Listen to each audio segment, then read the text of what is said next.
บายดีพี่น้องสบายดีพี่น้องเมื่อสุขคนที่เขามาเบิ่งซองคอมมอนด์ชาแนลเนาะตอนนี้เขาอยู่ที่เมืองปากซองอยู่ที่หานอาหาร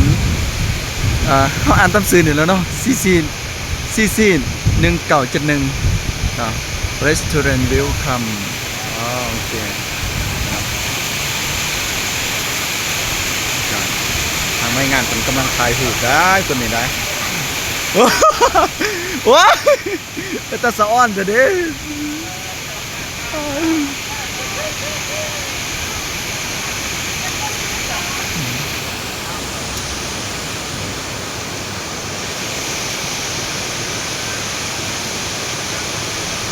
โอ้สุดยอดเลยความงามนะ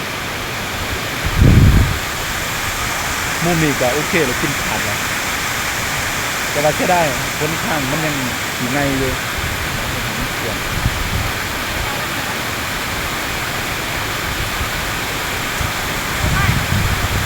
โอเคจะน้อยลงไปโปรไฟล์ให้เขาถ่ายรูปเนี่ยอยู่นี่เห็นเขามาเรื่อยๆเขาก็ต้องถ่ายรูปข้ามบุญย่างก็เป็นไร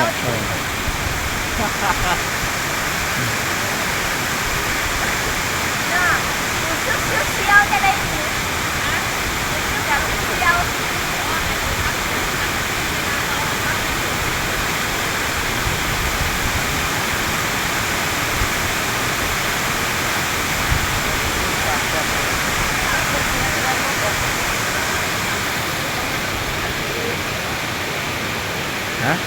ถ่ายแต่มุมนี้ก่อนจะน้อยกับสิต่อมุมใหม่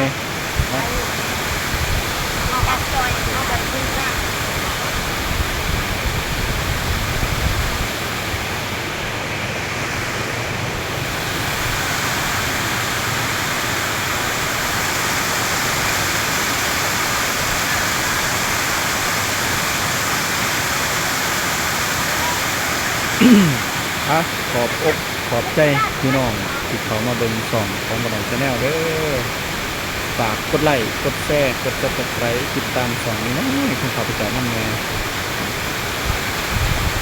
เป็นคลิปที่ว่าลงทัวร์ไปเลยเนาะลงเกี่ยวกับอันนี้แหละวิถีชีวิตกันเฮ็ดเวียกในแต่ละมื้อแต่ละวันนี่แหละ